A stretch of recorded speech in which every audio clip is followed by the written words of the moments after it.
A política xenofóbica de Donald Trump gerou um conflito sem precedentes na região de Los Angeles, no estado da Califórnia. Depois de uma semana de batidas policiais sucessivas para localizar e deportar os imigrantes, milhares de manifestantes foram às ruas para protestar contra o governo dele e o Serviço de Imigração e Alfândega. O Trump respondeu, como de costume, dobrando a aposta. Enviou 700 fuzileiros navais e 4.000 soldados da Guarda Nacional para reprimir os protestos. Como resultado, Los Angeles virou palco de uma batalha campal, que já se espalha por outras cidades do país. Tem um pano de fundo político que explica a medida extrema do Donald Trump. O governador da Califórnia é o democrata Gavin Newsom, um notório crítico do atual ocupante da Casa Branca. O Newsom usou as redes sociais para chamar o envio das tropas de uma fantasia tresloucada de um presidente ditatorial. Sexta-feira, 13 de junho de 2025.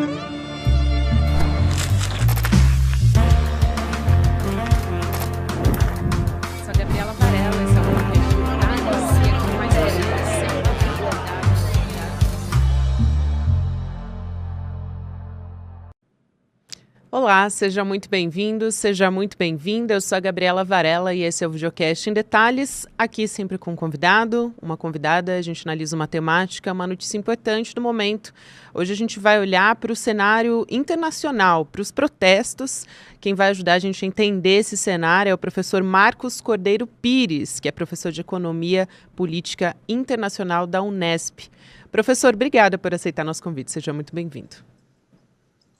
Olá, Gabriela. Eu agradeço o convite do ICL e participar em detalhes.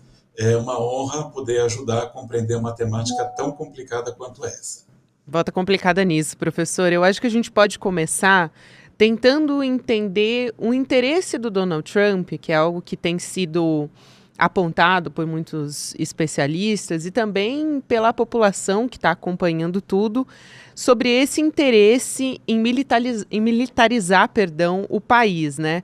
Por que mandar a Guarda Nacional para as ruas, como tem sido feito? Acho que isso é uma especificidade desses protestos que estão acontecendo e que a violência escalou muito rápido. Gabriela, a gente deveria dar um passo atrás, né, para compreender como que essa temática do imigrante consegue mobilizar uma parcela importante da sociedade dos Estados Unidos. Como qualquer governo de direita e que trabalha com a mentira como principal matéria-prima, o imigrante ele acaba sendo responsabilizado por todas as mazelas da sociedade, pela crise econômica, enquanto se desvia o foco daquilo que é o principal, como, por exemplo, nos Estados Unidos, que é o fato de que a política de globalização ela excluiu uma parcela muito importante da sociedade dos Estados Unidos. Então, o tema imigrante ele é utilizado não só nos Estados Unidos, mas em todo canto onde a direita tem ascendido ultimamente, no sentido de, no primeiro momento, né, vilanizar o imigrante, num segundo momento, desumanizar o imigrante. Então, quando Donald Trump utiliza a Guarda Nacional e também ameaça, ou já vai enviar 700 Mariners para Los Angeles, ele, de um lado, ele está rasgando toda a lógica constitucional do país, porque não tem uma situação de emergência que justifique a intervenção federal, mas, por outro lado, ele tem interesse muito claro de escalar o conflito, porque, ao escalar o conflito, ele consegue mobilizar a sua base, ele consegue esconder a frustração relacionada com a política de tarifas que ele impôs no dia 1º de abril, e ele consegue ameaçar, né, todos os demais. De fato, é a instituição de uma política de terror. E a gente sabe que o terror ele é pior do que a própria ação. Porque quando você é submetido a uma ação de violência, depois que passa, você consegue relaxar. Uma situação de terror como essa que está sendo imposta, é algo que permanece 24 horas por dia no meio daquele grupo que pode ser extraditado ou no meio dos familiares que podem ter um de seus entes extraditado. Então, o terror é uma tática muito importante para manter a mobilização da extrema-direita e para que o Donald Trump ele fuja de temas mais espinhosos, principalmente relacionados à economia. Muito bem, professor. Aí eu volto a te perguntar, agora sim, a respeito da lei da insurreição, porque o senhor falou sobre o interesse, claro, né, do Donald Trump de instaurar o caos. Eu acho que todo mundo já, assim, a democracia tem se deteriorado a olhos vistos. Olha, a possibilidade ela é grande, mesmo porque a gente deveria olhar só para o Donald Trump, mas também para o próprio secretário de Defesa. E você perguntaria quais são as credenciais do secretário de Defesa. Ele foi um veterano na guerra do Iraque e depois virou um comentarista da Fox News, né, que tem uma postura que está, na maior parte das vezes, muito longe dos fatos. Então, o objetivo do Tom Hagest, como ministro do secretário de Defesa dos Estados Unidos, é justamente apoiar a própria lógica do Donald Trump. Né? O Donald Trump, nesse mandato, ele tem escolhido pessoas não pela sua capacidade ou pela sua experiência, mas por sua lealdade. Então, o temor de se utilizar uma lei de insurreição por parte do secretário de Defesa, ele está sendo colocado. Agora, o problema grande é saber onde estará, dentro da institucionalidade norte-americana, aquele setor que vai trazer esse tipo de exceção para dentro das regras do campo constitucional. E a gente observa que muitas das políticas do próprio Donald Trump, por exemplo, como a retirada de status legal de imigrantes da Venezuela, do Haiti e da Nicarágua, passou recentemente na Suprema Corte, que, por sua vez, tem uma maioria de 6 votos conservadores contra 3 não tão conservadores. Então, a gente vai olhar a própria característica do secretário de Defesa, que vai levar a cabo todas as políticas do Donald Trump. A gente tem, por exemplo, também, acho que vale a pena a gente trazer especificamente o governador da Califórnia, o Gavin Newsom, porque ele chegou até a ser ameaçado de prisão pela administração do Donald Trump. E a gente está vendo a situação, os protestos escalarem para outras cidades também, para outros estados. Em alguns casos, a gente tem autoridades à frente das cidades, né, e dos estados que são democratas.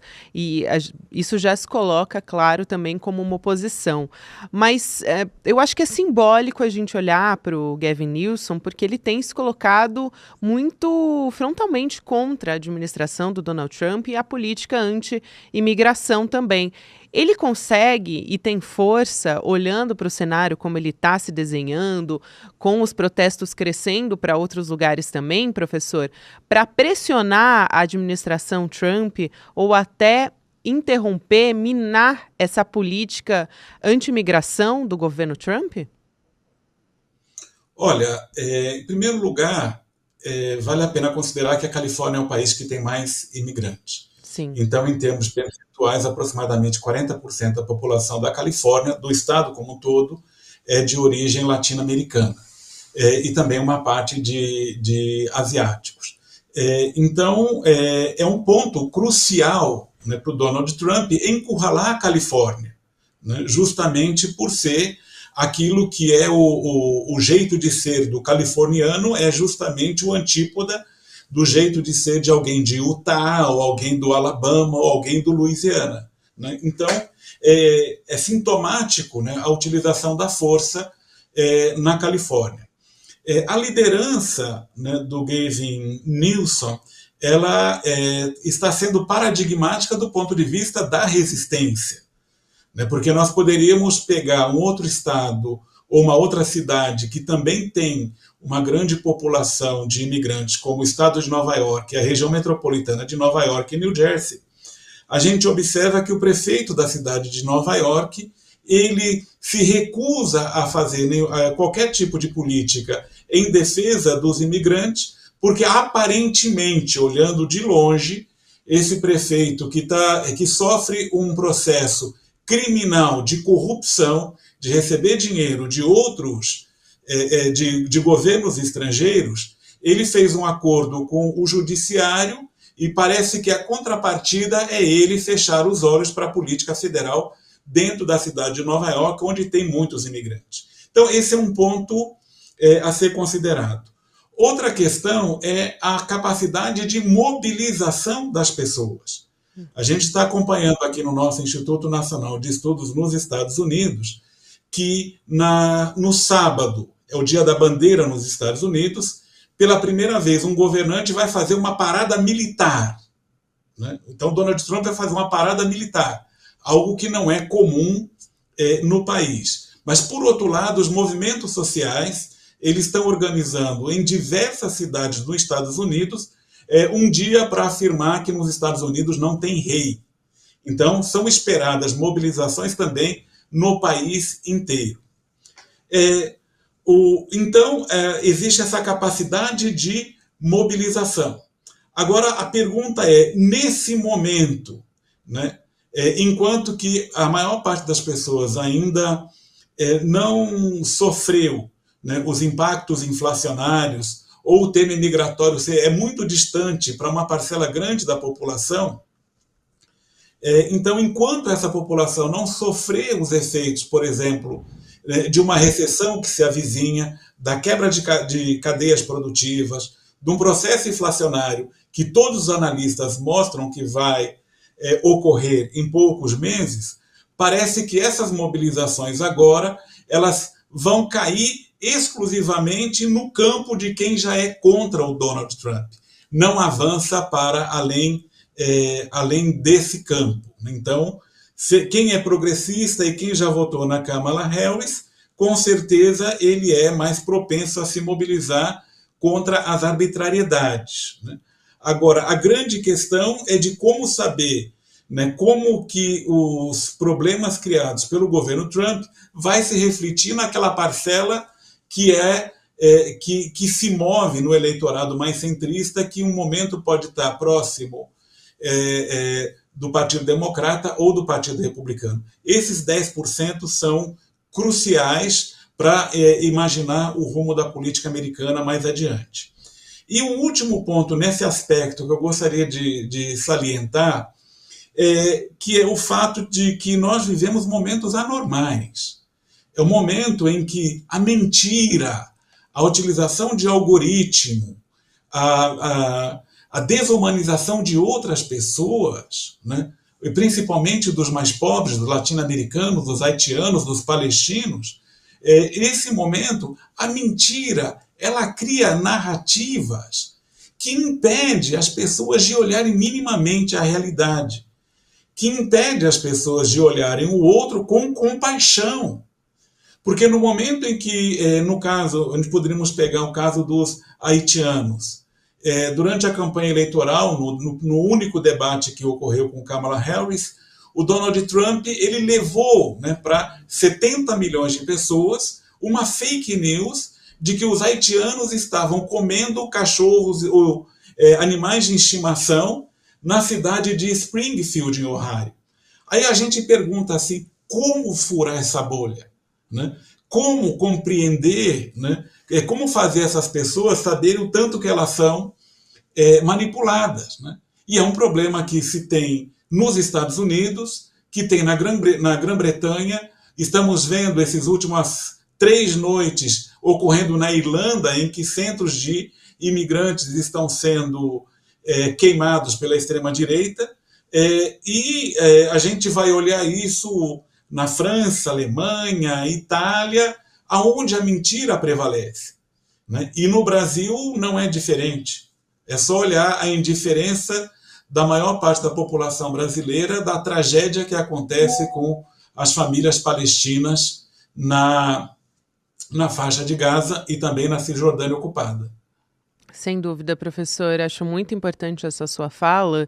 E quando a gente olha para o cenário das eleições nos Estados Unidos, agora, no passado recente, apesar dessa campanha extremamente xenofóbica do Donald Trump, desde o início ele deixava muito claro qual que seria a sua política. Acho que talvez ninguém imaginasse o quanto que iria escalar, como o cenário que a gente está vendo agora, mas que era uma clara política, uma campanha anti-imigrante, isso está dado, né? Um dado da realidade. Ainda assim, ele teve um desempenho muito bom entre homens latinos, né? Pegando esses dados em 2024, ele conseguiu 45% dos votos desses eleitores. E em 2020, né, contra 32% em 2020. Então, vale a pena a gente olhar esses números para trazer para essa conversa. Como é que essa violência que a gente está vendo nos protestos, professor, se relaciona com a opinião pública dos Estados Unidos, né? Isso inflama a base do Donald Trump, levando em conta também esses dados que a gente está olhando? Bom, Gabriela, uma coisa importante é nós considerarmos como é feita a publicidade eleitoral hoje em dia. Então, a publicidade eleitoral ela é feita por meio de nichos. Então, você identifica determinado tipo de preconceito dentro da sociedade, né, ou de descontentamento, e toda a publicidade ela é direcionada, né, para aquele mal-estar que o indivíduo ou grupo de indivíduos está sentindo. Pois bem, no caso dos latinos, né, e aí eu estive no México recentemente, conversando com professores da Universidade do Arizona, a grande questão que eles apontaram, principalmente para o homem latino, né, é o fato de que ele está sofrendo bastante com a inflação, as hipotecas aumentaram muito de valor por conta da política de juros do Federal Reserve. O outro ponto é que na propaganda ela se volta direcionado para o homem latino cis, né, dizendo que as políticas não são para ele, né, são para as minorias. E esse tipo de publicidade que foi muito reforçada criou esse tipo de fenômeno. Isso pensando, por exemplo, num estado como o Arizona, onde a maioria dos latinos votaram pelos democratas. Por outro lado, a gente vai olhar a população latina na Flórida, né, e parcialmente no Texas, em que a questão econômica também foi colocada e onde foi martelada uma campanha anticomunista, esse é o termo, associando a candidatura democrata ao comunismo, socialismo, tomar propriedade, atentar contra a liberdade e tal. E uma coisa muito interessante nessas eleições, eu imagino que seja a cabeça de um venezuelano de direita, porque ele votou no Donald Trump, né, e o Donald Trump é aquele que retirou o status especial que esses migrantes tinham dentro dos Estados Unidos. Então, quando a gente olha a forma como é feita a campanha, a gente vai compreender, por exemplo, esse tipo de reação. E o último aspecto é o fato de que, né, isso é muito comum, e aí os nossos espectadores poderiam se lembrar do filme Gangues de Nova York, né, que é aquela disputa entre aqueles que já estavam há muito tempo no território com relação a uma nova onda de imigrantes. Então, quem está estabelecido, quem está com um emprego, quem tem um determinado salário, mesmo sendo imigrante, ele se vê ameaçado por uma oferta muito grande de mão de obra, né, e que ele não quer abrir mão do seu, abre aspas, entre aspas, privilégio relacionado à sua condição de imigrante legal. Então, muitos desses migrantes legais que já estão lá, que já têm documento, que têm direito a voto, eles se recusaram a defender qualquer tipo de política que pudesse legalizar os indocumentados e mesmo aquelas crianças que estão sob a proteção da lei DREAM, né, que durante o governo Barack Obama deu uma permissão para que essas crianças, mesmo sem documentos, pudessem frequentar a universidade e pudessem ter acesso a bens públicos, a serviços públicos. Então, esse último aspecto é interessante, né, que é esse tipo de comportamento de gado e bastante egoísta da espécie humana. Professor, eu também queria que a gente olhasse um pouco para onde começou, em Los Angeles, que é esse epicentro, para a gente entender por que Los Angeles atrai tanta gente, tantos migrantes. É a segunda cidade mais populosa dos Estados Unidos, né? Então, entender esse motivo e também por ser uma cidade que é santuário, né? E cidade santuário quer dizer que protege os indocumentados, para que eles possam viver a cidade, para que eles possam matricular os seus filhos nas escolas, por exemplo. Aliás, essa questão da educação é um ponto muito importante, né? Porque a gente teve alguns casos de denúncias de agentes do ICE que foram atrás de pessoas que estavam em formaturas, enfim. Eu queria te ouvir um pouco sobre isso. Tem uma questão para a gente refletir sobre os latinos nos Estados Unidos. A gente já ouviu a história, né, e é bem interessante, de que existem, abre aspas, imigrantes nos Estados Unidos que nunca cruzaram uma fronteira. Né? O que quer dizer isso? Que as fronteiras mudaram e colocaram dentro da soberania dos Estados Unidos enormes populações de origem latino, hispânicas, mexicanas, na Califórnia principalmente, Novo México, Nevada, Arizona, e Texas. Né? Então, muita gente dali você não poderia chamar de imigrante porque eles nunca saíram dos seus locais. Mas especificamente a Califórnia. A Califórnia é o estado mais populoso dos Estados Unidos, é o estado que tem uma das maiores rendas per capita, tirando aqueles estados pequenininhos que ficam no Nordeste, como Maine, Vermont, né? Estado grande, com maior renda per capita, a Califórnia, tem um setor pujante na indústria de comunicação, ou seja, o jeito californiano, né, específico, ele passa para todo o país e para o mundo por meio do cinema, do audiovisual da Califórnia. A Califórnia também abriga, né, uma parte muito grande das empresas de altíssima tecnologia. A Califórnia, ela está na borda com o México, e muitos, né, dos migrantes que vivem na Califórnia, né, documentados ou não, eles têm um papel muito importante na remessa de dinheiro para suas famílias que estão no México. Então, olhando a conjuntura norte-americana, a Califórnia, em tese, seria esse ambiente mais democrático, mais livre, comparado, por exemplo, com os estados que estão do lado, como o Utah, ou mais adiante, como o Texas. E aí entra a questão simbólica.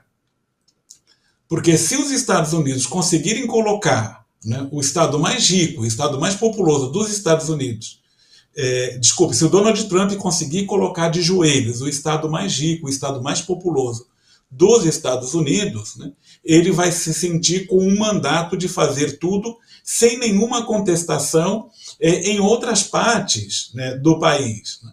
Então a gente poderia considerar na costa oeste Oregon e Washington, mas nós poderíamos reproduzir uma situação similar em estados como Nova York, New Jersey, Illinois, a Virgínia ou o próprio Washington DC, onde tem uma cabeça mais arejada de populações que são mais integradas, né? Não apenas com outras pessoas, mas também com a própria economia mundial.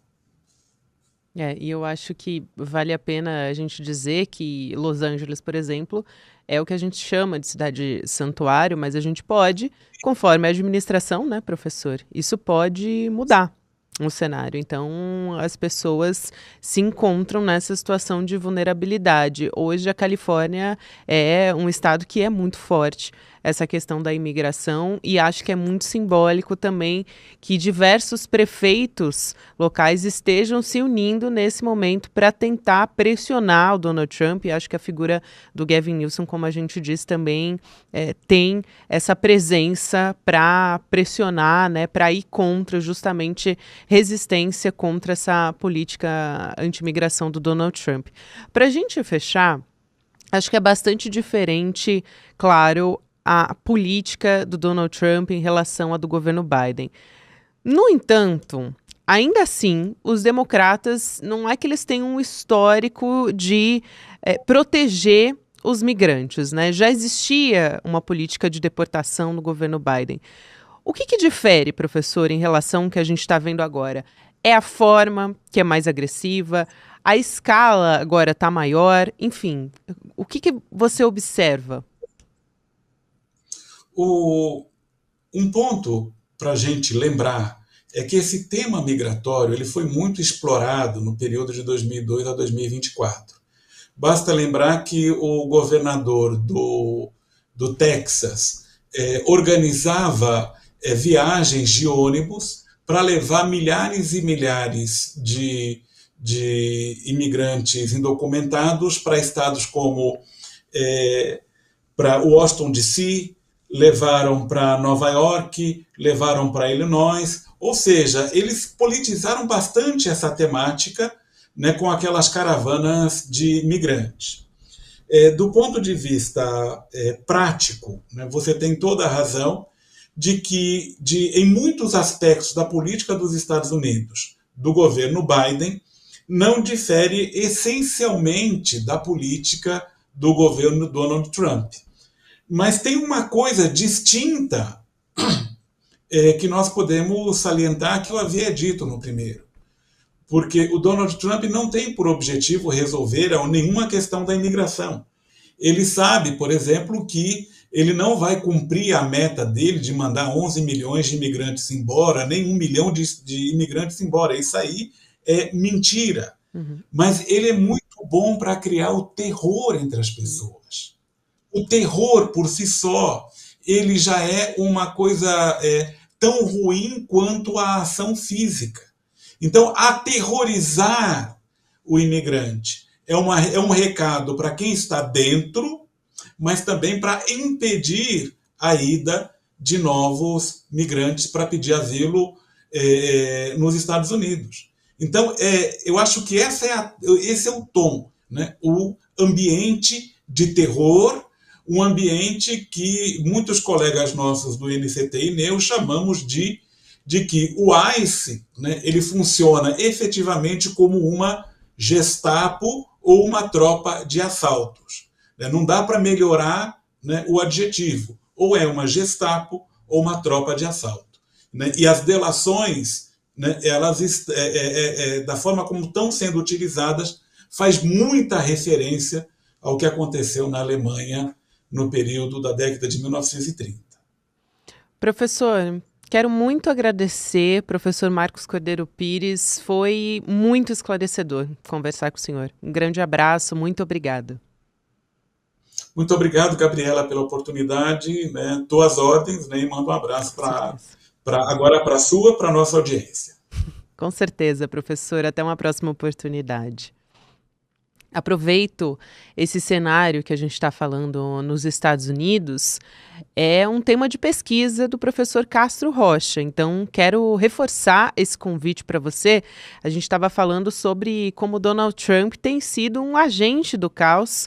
O nome da aula do professor Castro Rocha, coincidência ou não, é A Semente do Caos.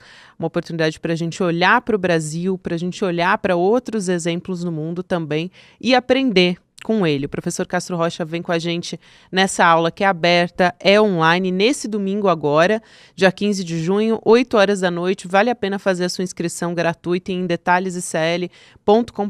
Você só tem que deixar o seu e-mail e a gente te avisa todos os detalhes, quando a aula vai começar.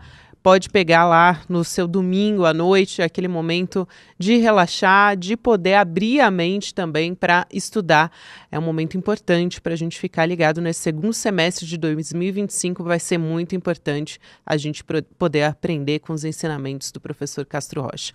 Vamos nessa, então. Agora tem Mercado e Investimentos com a Débora Maganha e com o Diego Carvalho. Na sequência tem o Rolê ICL e você pode ouvir Em Detalhes. A gente está de volta na segunda-feira nas plataformas de áudio, também além do YouTube. Obrigada, até semana que vem.